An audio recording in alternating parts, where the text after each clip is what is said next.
नमस्कार दोस्तों, स्वागत है आपका अपने YouTube चैनल में। तो आज का हमारा जो लक्ष्य है, आज हम जिस पर चर्चा करेंगे उसका नाम है लोकतंत्र। तो हम सबसे पहले प्रस्तावना देख रहे हैं और प्रस्तावना में जो मूलभूत सिद्धांतों के बारे में, शब्दों के बारे में चर्चा की जा रही है, उसमें सबसे पहले संप्रभुता के बारे में चर्चा की गई, उसके बाद समाजवाद के बारे में चर्चा की गई और अभी कल के लेक्चर में मैंने पंथ निरपेक्षता के बारे में चर्चा किया।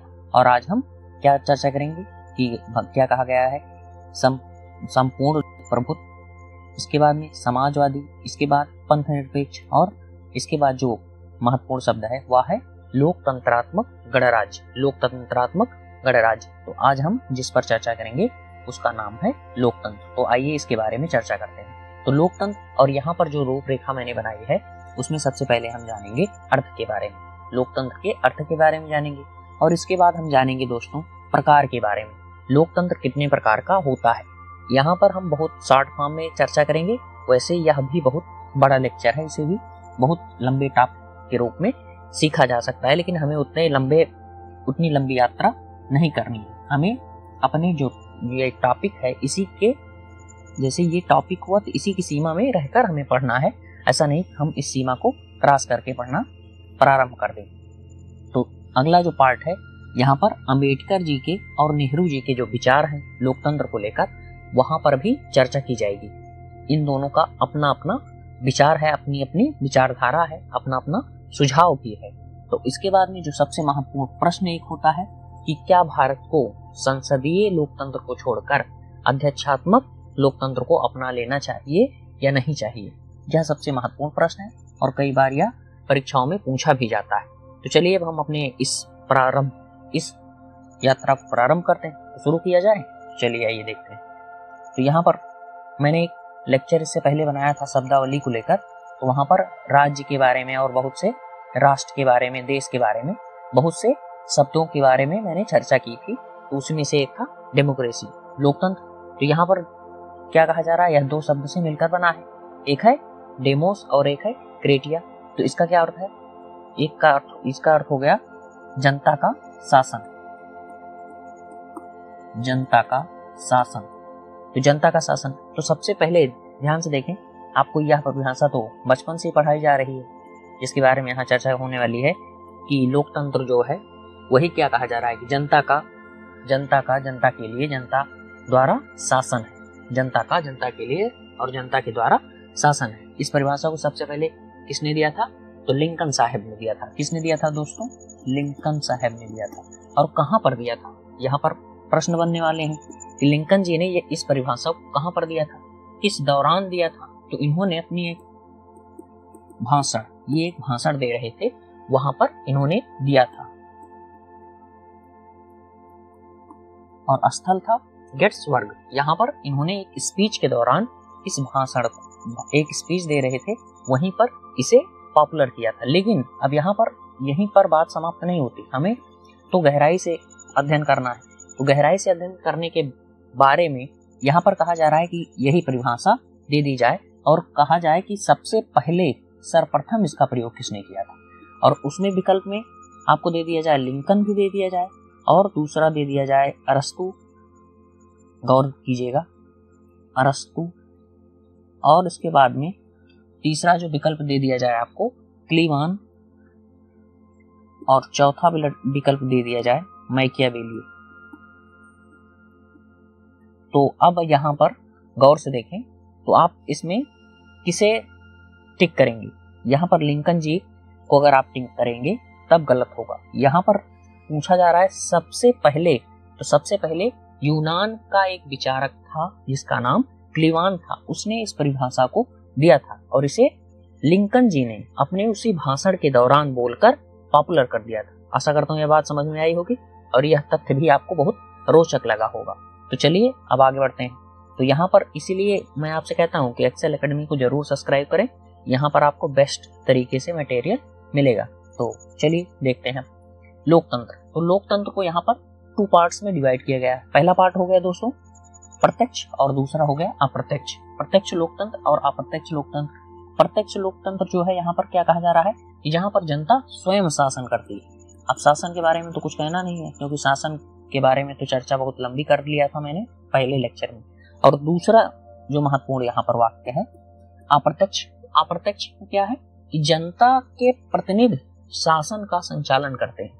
हमने जिनको चुना वही क्या करेंगे, शासन का संचालन करेंगे। और अप्रत्यक्ष लोकतंत्र का दूसरा नाम होता है, गौर कीजिएगा, अप्रत्यक्ष लोकतंत्र को ही प्रतिनिधि मूलक लोकतंत्र भी कहते हैं। शब्द पर न जाए, बोल तो मैं रहा ही हूँ, जैसे कि जल्दी जल्दी में लिखने में कहीं पर कुछ त्रुटि हो सकती है। फिलहाल तो हमने देख लिया। तो ये जो प्रत्यक्ष लोकतंत्र है यह वर्तमान में नहीं दिखाई पड़ता, कुछ लक्षण कहा जा सकता है स्विट्जरलैंड में दिखाई पड़ता है, कुछ लक्षण। अधिकांश देश आज के मॉडर्न टाइम में किसको फॉलो कर रहे हैं, वो अप्रत्यक्ष लोकतंत्र को फॉलो कर रहे हैं। तो यहाँ पर जल्दी से हम देख लेते हैं अप्रत्यक्ष लोकतंत्र के बारे में। तो अप्रत्यक्ष लोकतंत्र के बारे में जहाँ जनता स्वयं शासन करती है वहां पर क्या होता है, प्रत्यक्ष लोकतंत्र होता है। और ये कहाँ पाया जाता था दोस्तों, ये प्राचीन यूनान में पाया जाता था। प्राचीन यूनान में पाया जाता था। प्राचीन यूनान में क्या था, प्राचीन यूनान में वहां पर नगर राज्य, छोटे छोटे नगर राज्य होते थे।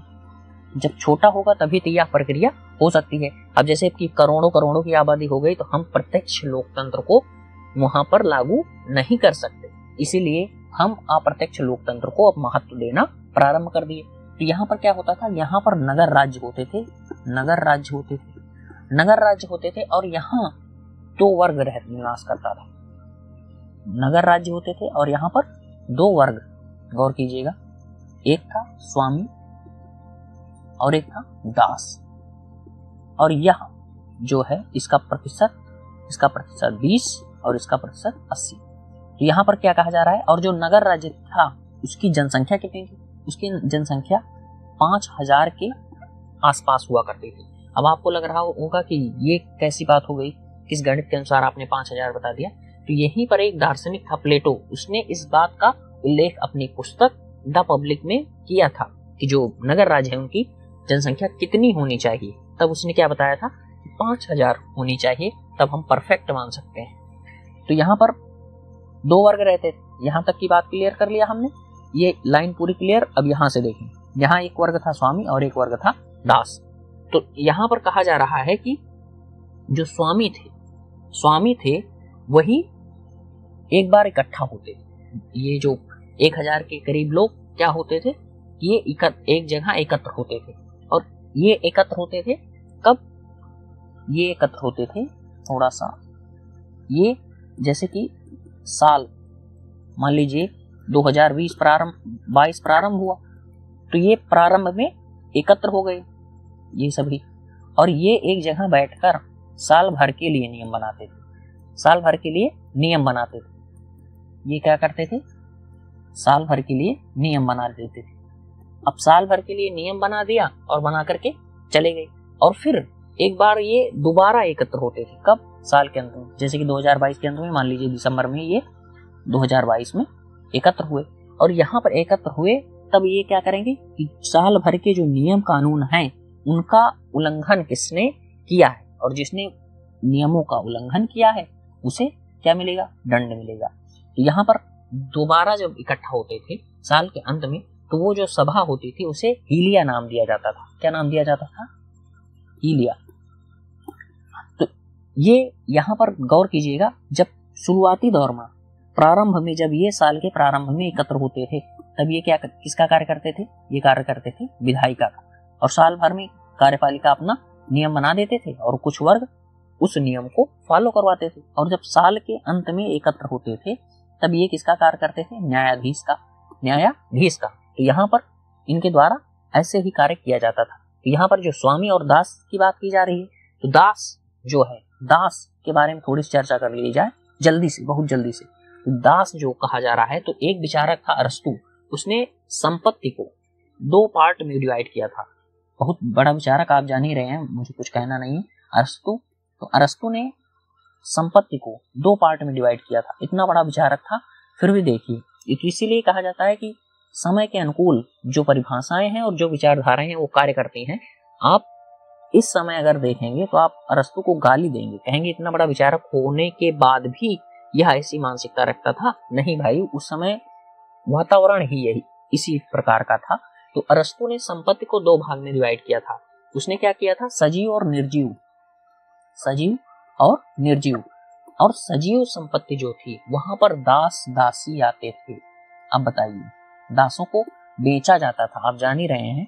और इसके बाद में निर्जीव में क्या आता था, सोना चांदी महल जमीन सब कुछ आता था। और जो सजीव संपत्ति थी उसमें दास और दासी आते थे। वहां पर इस बात की भी चर्चा की जाती थी किसके पास कितने दास हैं, अमीर होने के लिए यह भी आवश्यक था।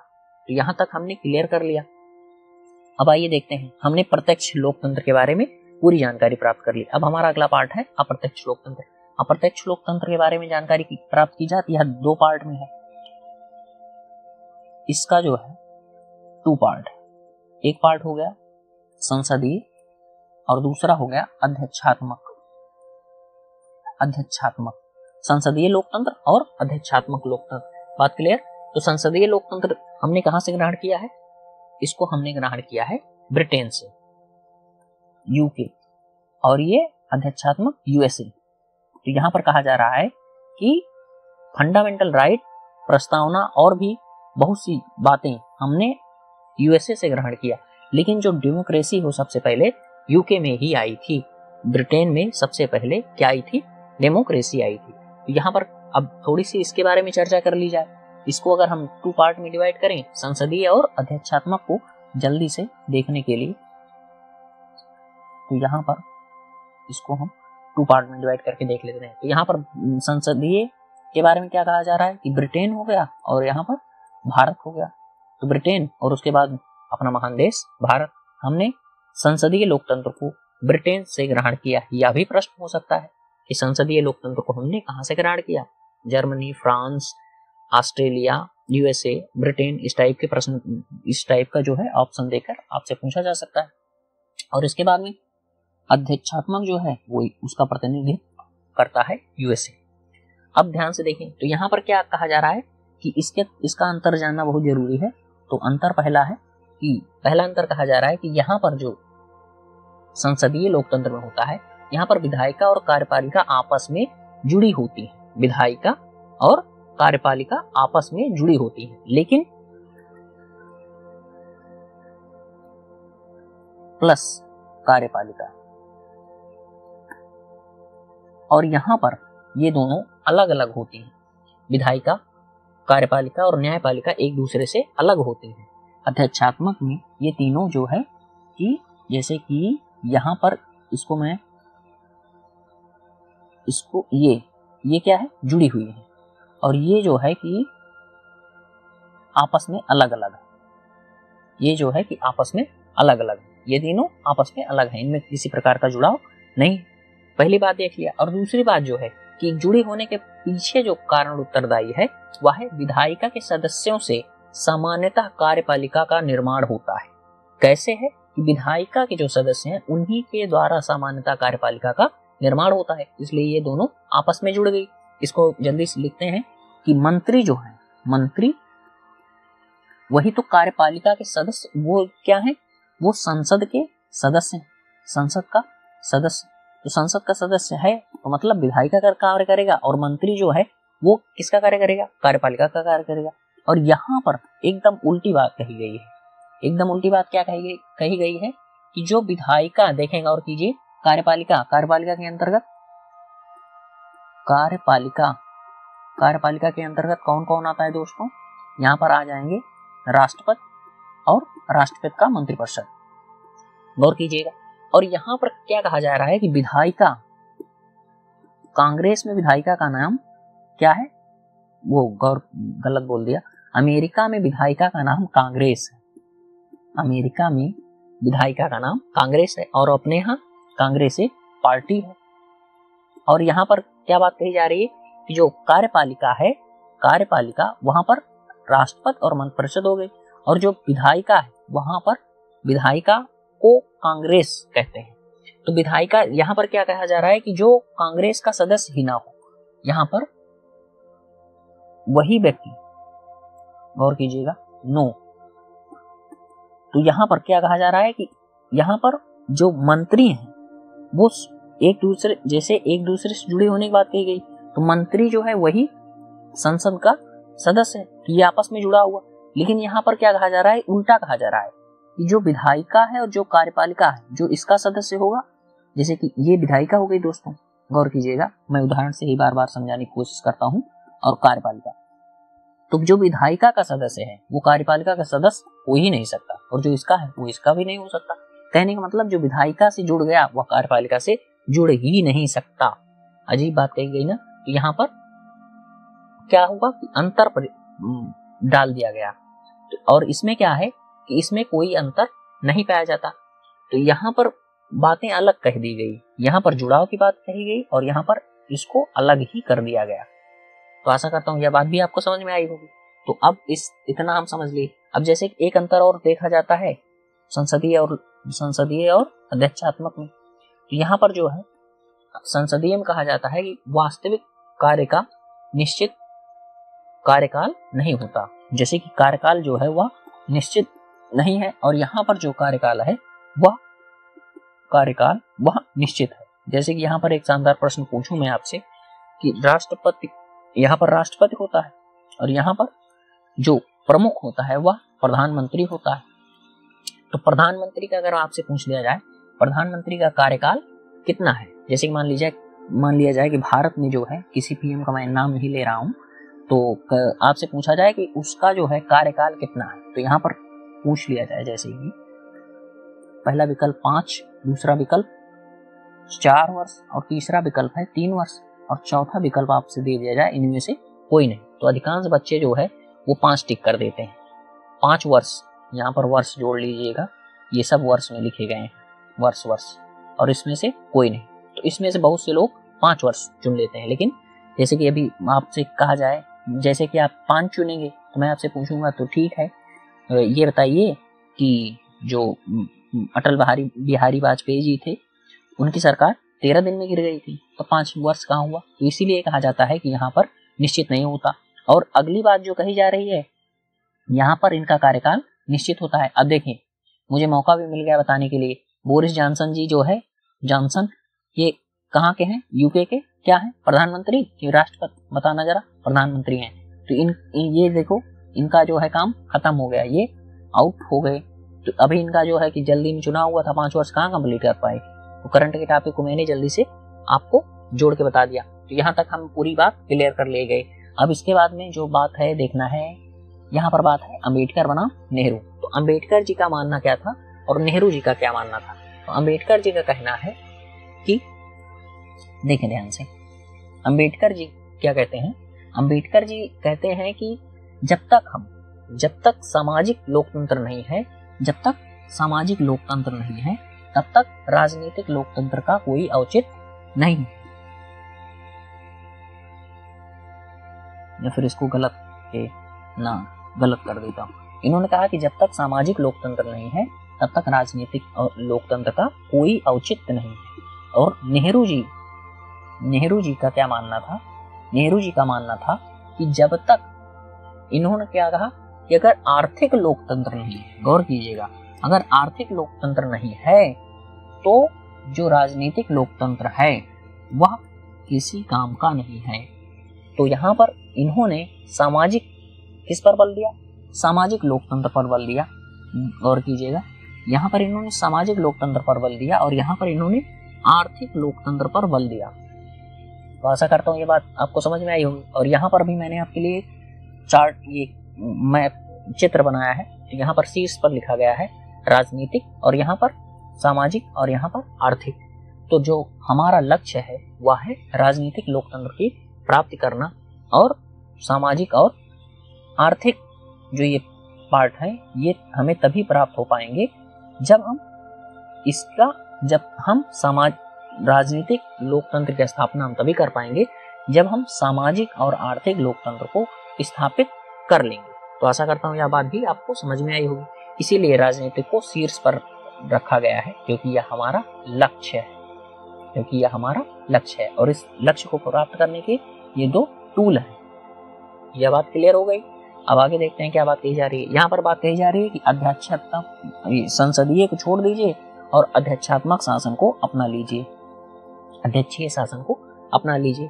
तो यहाँ पर जो बात कही जा रही है, तो यहाँ पर कही जा रही है कि यहाँ पर दो तर्क हो सकता है, एक तो इसका पक्ष ले लिया जाए और एक इसका विपक्ष ले लिया जाए। तो पक्ष में क्या बात कही जा सकती है कि जैसे कि संसदीय जो है, यहाँ पर राजनीतिक अस्थिरता दिखाई पड़ रही है, अस्थायी, कब सरकार गिर जाए कुछ पता नहीं, कब जो है कि चीजें बदल जाए पता नहीं। जैसे कि अभी फिर से वही करंट का मुद्दा, क्योंकि ये सब डायनेमिक सब्जेक्ट है, यहाँ पर करंट का बड़ा इशू होता है, बड़ा महत्व होता है। तो करंट के टॉपिक में क्या बात कही जा रही है, करंट के बाद में देखें महाराष्ट्र में क्या हुआ, अभी देखें जस्ट सरकार जो है कि अपना फेरबदल हो गया, वही आया राम गया राम वाली हाल। तो वहां पर मैं चर्चा नहीं करूंगा, लेकिन करंट के टॉपिक से मैं अवगत करा रहा हूं केवल। तो यहाँ पर जब करंट के साथ हम चीजों को जोड़ते हैं तब हम व्यवहारिक रूप में संविधान को देखते हैं, इसीलिए मैं आपको बता रहा हूँ। तो यहाँ पर पक्ष में हमने देख लिया, और पक्ष ये है कि अगर हम अध्यक्षीय शासन व्यवस्था को अपना लेंगे, ये जो बार बार गिरने वाली प्रक्रिया है इससे बच जाएंगे। लेकिन ऐसा तो पक्ष हुआ इसका। और दूसरी बात यहाँ पर, लेकिन अब विपक्ष के बारे में बात करें तो विपक्ष के बारे में क्या बात कही जा रही है कि भारत जो है, भारत की जो परिस्थिति है वहां पर अध्यक्षीय शासन को लागू कर पाना कठिन है, इसीलिए हमने संसदीय व्यवस्था को लागू किया। क्योंकि भारत जो है, यहाँ पर अमेरिका में क्या स्थिति है और भारत में क्या स्थिति है, आपके लिए मान लीजिए आपके लिए यह चीज उत्तम है, लेकिन ये जो हमारी परिस्थिति है इसके लिए हो सकता है यह उत्तम ना हो। यहाँ पर कहा जा रहा है कि अध्यक्षीय शासन की जगह संसदीय अधिक उपयुक्त है, क्योंकि भारत जैसे देश में जहाँ पर बड़े व्यापक पैमाने पर गरीबी है, जातवाद है, क्षेत्रवाद है, तो यहाँ पर हम यहाँ की जो जनता है उसका मतदान किस रूप में ले लिया जाता है, जाति और धर्म के नाम पर ले लिया जाता है। वही कहा जाता है कि शाम को 100 रुपए और एक पौवा के नाम पर वोट ले लिया जाता है। तो इस तरीके का यहाँ पर माहौल है। यहाँ पर शिक्षा का स्तर कमजोर है, यहाँ पर लोगों को अपने मतदान का महत्व तो नहीं पता है, इसलिए हमने संसदीय को ही उपयुक्त माना। यहाँ पर इस बात की भी समस्या बनी रहती है कि अगर मान लीजिए जैसे कि कोई भी व्यक्ति, जैसे कि यहाँ पर एक टॉपिक था कि संसदीय और अध्यक्षीय का गुण और अवगुण, लेकिन वो टॉपिक बड़ा हो जाता है इसलिए मैंने जानबूझकर नहीं बताया। तो यहाँ पर कहा जा रहा है कि अगर मान लीजिए 4 वर्ष के लिए हमने फिक्स ही कर दिया, तो हो सकता है यह व्यक्ति कट्टर हो जाए। अगर यह व्यक्ति कट्टर हो गया तब इसे हटा पाना कठिन होता है। जैसे कि अमेरिका में अभी तक किसी भी राष्ट्रपति के ऊपर अध्यादेश तो महाभियोग, अध्यादेश नहीं है भाई, गलत हो जाएगा, महाभियोग लागू किया गया, लेकिन अभी तक कोई हटा नहीं है। और यहाँ पर क्या है कि अविश्वास प्रस्ताव के माध्यम से हम किसी भी सरकार को हटा सकते हैं। तो इसीलिए हमने संसदीय लोकतंत्र को अपनाया है। तो आशा करता हूँ यह बात भी आपको समझ में आई होगी। तो यहाँ तक पूरा मामला हम देख लिए, और गौरतलब है सबसे महत्वपूर्ण बात कि जो हमारा संसदीय लोकतंत्र है उसे मूल ढांचा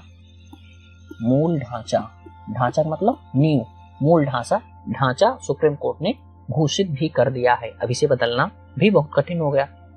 तो यहाँ तक का पूरा मामला हम देख लिए। अब इसके बाद आगे जो चर्चा की जाएगी वो गणराज्य से जुड़ी होगी। तो आज के लिए इतना ही। वीडियो को यार लाइक करो, चैनल को सब्सक्राइब करो और अधिक से अधिक लोगों तक शेयर करो। आपको बहुत बेहतरीन मटेरियल यहाँ पर मिलेगा। तो आज के लिए इतना ही, और अब मिलते हैं अगले पार्ट में। तब तक के लिए धन्यवाद। लेकिन वीडियो को लाइक करना और कमेंट करना मत भूलना। कमेंट बॉक्स में जरूर बताइएगा कि ये लेक्चर आपको कैसे लगा। धन्यवाद।